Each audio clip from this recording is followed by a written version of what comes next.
Good morning, student.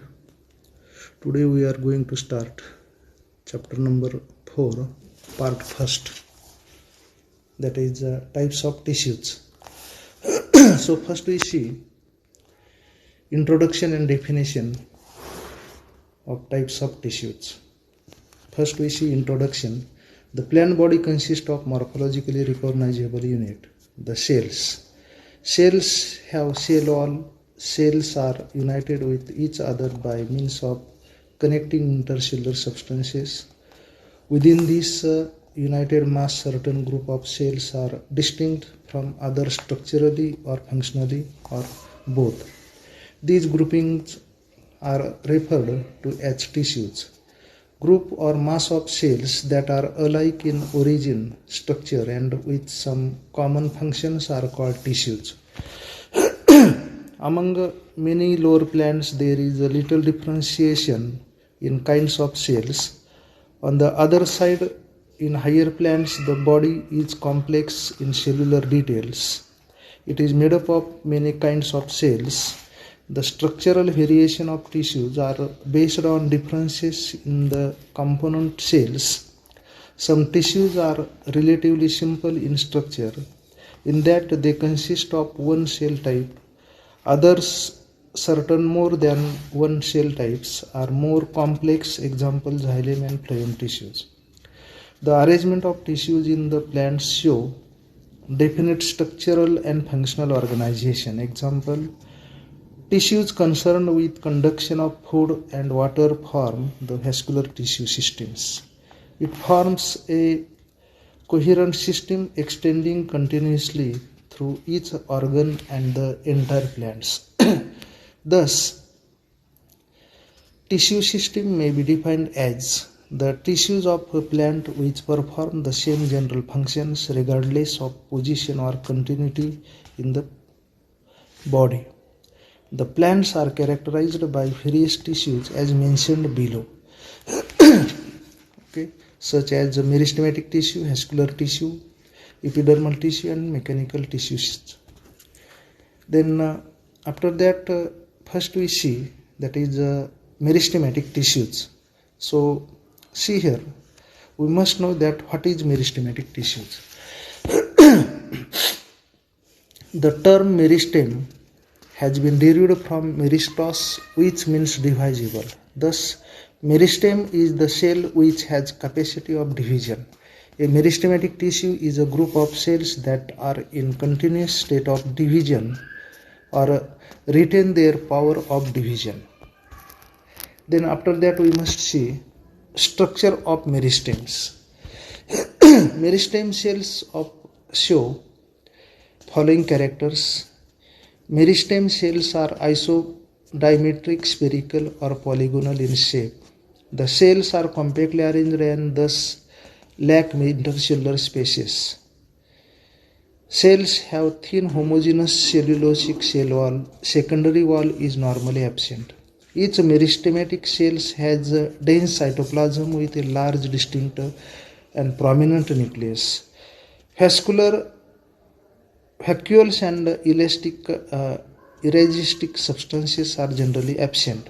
Plastids are indistinct or may be present in the form of proplastids in meristematic cells.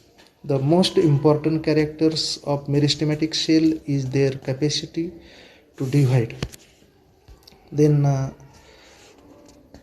next point, that is types of meristems. Meristematic tissues are classified on the basis of different characters like nature of cells, origin and method of development, position in the plant body, plane of cell division, and functions they perform in the plant body. So in types of meristem, first point, that is types of meristem based on origin and development. On the basis of meristem are divided into three types: promeristem, primary meristem, and secondary meristem. So first we see that is what is meant by promeristem. It is also called promeristem. It is a group of cells that represents primary stages of meristematic cells. They are present in a small region at the apices of root roots and shoots. They give rise to primary meristems. Then second type, that is primary meristems.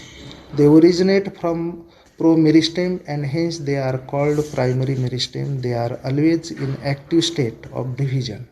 Primary meristems give rise to primary permanent tissues. They are usually present below the promeristem at root and shoot apices, at the apex of leaves and in intercalary parts. Third, that is secondary meristem. They are developed from primary permanent tissues. They are not present from the very beginning, from the formation of organ, but developed at the later stage. They give rise to secondary permanent tissues. Second, that is types of meristem based on position in the plant body. On the basis of position in the plant, meristem are characterized as apical meristem, intercalary meristem, and lateral meristem. So first we see apical meristem. These are found at the apices or growing point of the root or shoot. They bring about an increase in length.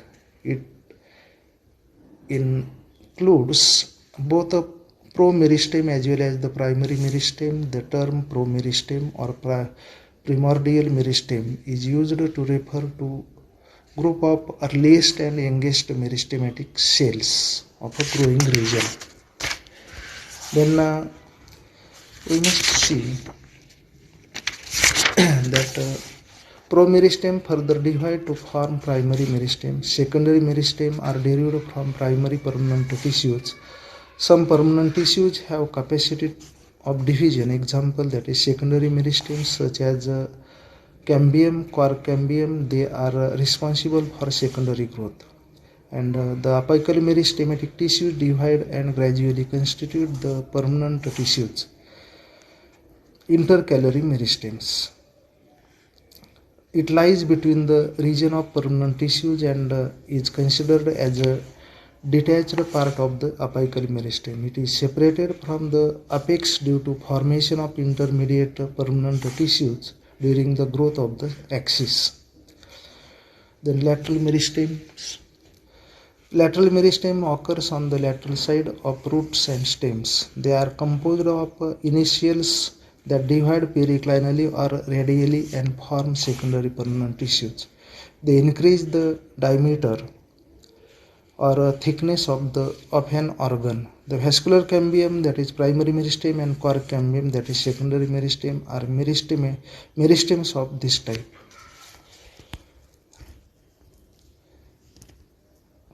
Then next point, that is on the basis of plane of cell division. Meristems are of three types: Mars meristem, plate meristem, and rib meristem. So first we see that is the mass meristem. The mass meristem exhibit division in all planes. It results in an increasing in volume. Example, the development of pith, cortex, endoderm, and sporangia. Then plate meristem. See here, in this plate meristem, the cells divide in two planes. Thus, there is an increase in area of an organ. Example, in the epidermal outgrowth and lip formation. And third one is that is the rib meristem. In this type, the cell division is in one plane. It results in the formation of row of cells. Example, formation of young roots, pith, and cortex of young stem. Then next point, that is the functions of meristems. They possess power of division and thus involved in the formation of new tissues and organs throughout the life cycle. Second function, mast meristem divide in all planes and forms endoderms, young embryos, spores, and sperms. Then third, rib meristem or tile meristem divide anticlinally to the long axis and give rise to longitudinal files or row of cells. By this way, cortex and pith is formed. Then fourth, that is plate meristem divides anticlinally in two planes so that new cells are formed in layers. The uniserrate epidermis or multiserrate flat blade of lip is formed. The cellular arrangement of a tissue is determined by the growth pattern of its meristem. Okay, thank you.